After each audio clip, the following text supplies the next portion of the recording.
Here's what you missed on Phathead and Cande in the morning. Weekdays 6 to 10 a.m. on My Country 96.1. My Country 96.1 Phathead, Cande Roth.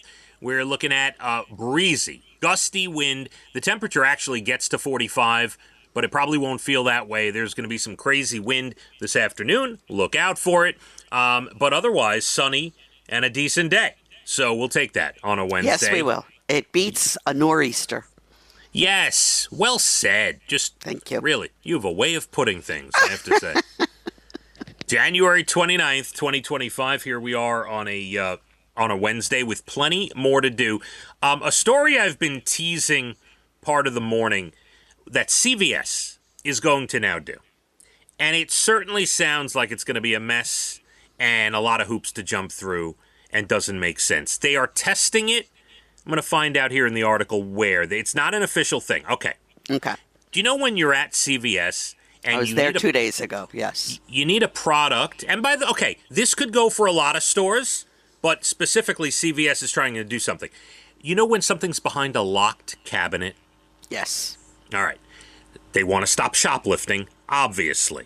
But there's expensive things they put behind the cabinet. Now CVS is going to allow you to unlock the cabinet yourself through your phone. So you know how you have to run around looking for someone? Yeah. Right? You don't have to do that anymore. However, you have to have the CVS app on your phone. I do have that app, by the way. All right. You have to have the store's Wi-Fi turned on your phone.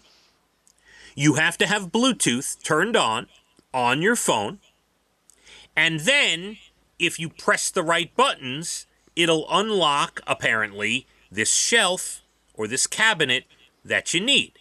Now, some critics are saying this is not CVS trying to do the right thing. This is CVS using a backdoor way of forcing you to give them your information. The app collects all your info. Oh, I'm sure it does. All right.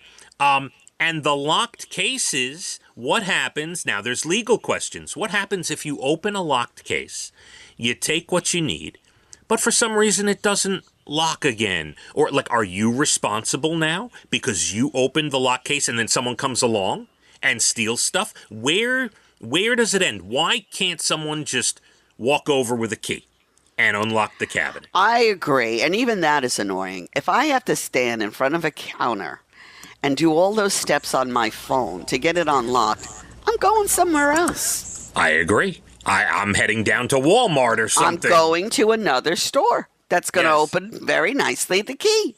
I walk through Walmart. There's a million people in blue vests. Excuse me. Can you please open this cabinet for me? I don't want to go through all those steps to open your cabinet. Either. Yeah. And then what if the phone's not working, the Wi-Fi's not working, the app's not... It sounds ridiculous. It comes to a point where do you really need what you're trying to get? Is it that important? Right. My CVS is so slow in that the pharmacy. I can't stand it. I mean, and this is a mess. That's what it is. So they're testing it at a couple of locations. We'll see if it goes through, and if it does, you'll listen. Maybe some people will like it, but it just sounds like a bit much. By the way, earlier this month, the CEO of Walgreens said that locking all these things up has actually backfired. Shoppers are buying less because they don't want to be bothered. Deal with it. Right. They don't want to be bothered. Just like you said. Which I'll go somewhere else so quickly. I'll have that product before I can get that lock unlocked myself. Thank you. You know, when I need razor blades, right? They have those locked up in a lot of places. When I need my Gillette razor blades, I just go to BJ's. They're not locked up. I can just grab one off the shelf. Exactly. Yeah. So that might be coming to CVS. Yeah, that doesn't sound good. I won't be shopping for things that I have to use my phone to unlock. Thank you, no. All right. National days, there's only a few. We talked earlier about Lunar New Year. A lot of schools off today. Holiday. Snake. Yep. You don't like snakes. No. I know. I'm not a fan. There must be some meaning, though. I will listen to what the snake represents and all of that, and maybe I'll feel a little better about it. Like a cute little cartoon snake, maybe with a smile, maybe. But yeah, I'm not a snake fan. Cande, it's National Corn Chip Day. You love your chips. Come on. I am a potato chip freak, so I try not to buy them, have them, eat them, but they're my favorite go-to if I really want something salty and crunchy. So no, not for me. I mean, they're good, but no, I'm not craving them. America's going to sell a lot of corn chips over the next 2 weeks. You got that right. They're great in chili. Oh, they're great. You dip. Come on, any dip, chip and dip. Any dip with a chip is absolutely fine. Yeah, look, I'm a chip guy. I try to cut down. They're difficult once you open a bag of any chips. Very hard, yes. They're definitely. But they're so good. Yeah, they're definitely tough to deal with once you do that. I saw a meme yesterday on social media where a human broke a dog treat in half and gave it to the dog, and then the dog responds and says, "Oh yeah, there's a lot of fat in that half a serving. How much was in your serving of Doritos last night?" I saw that too. It's funny. Thought that was very funny. Something like that. I'm paraphrasing. Yeah, but I know exactly what you're talking about. It very humorous. And last one for you. It is National Puzzle Day. Do you like doing puzzles? I used to. Now I haven't. Have you done a puzzle? I can't remember. I think I was like a teenager the last time I did a puzzle. I wasn't a teenager. I definitely have done puzzles more recently, but it's probably been 10 years, something like that. It's a long time. We didn't do a lot of puzzles with my boys when they were growing up. But when I was growing up, puzzles were a little more popular. I don't know how it's going in your house. Yeah, we haven't done a puzzle in a long time. Abigail and I bought a puzzle a few years ago. Haven't done it yet. I just, never got around to it. So, but yeah, I love a good puzzle. It works your brain, Come on. It does. Maybe that's what I'll do when I have extra time on my hands. Yeah, mahjong and puzzles for Mahjong. I don't know how to play that either. I'd have to learn. We'll teach you. I told you, my Gigi, she used to play mahjong all the time. So cute. Yeah. A 103-year-old woman in England, Mabel White, doesn't have any family because she's outlived them all. Boy. But she had a very happy birthday. She received 1,700 birthday cards from people around the world. I love that. That is nice.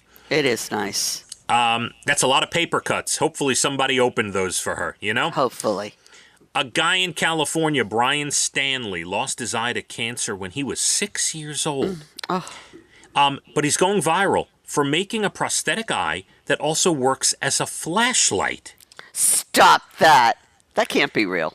Yes, no, he describes himself as a real-life cyborg, and he's got a flashlight prosthetic eye.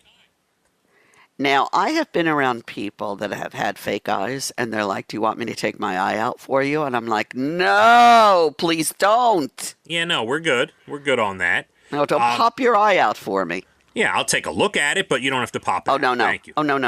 Don't pop it out. Put it back in. No. And finally, this one happened a while back, but it's all over social media with Valentine's coming up.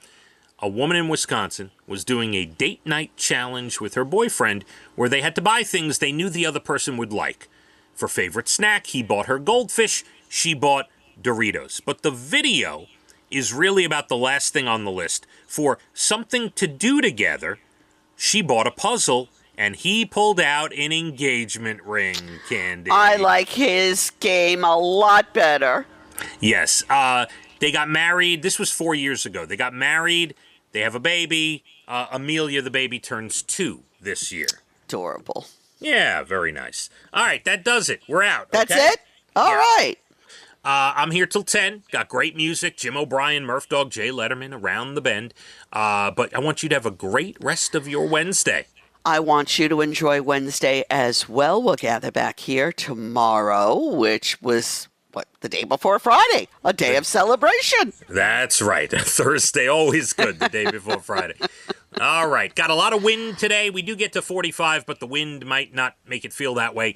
Phathead and Cande, My Country, 96.1. Phathead and Cande in the morning, weekdays 6 to 10 a.m. on My Country 96.1.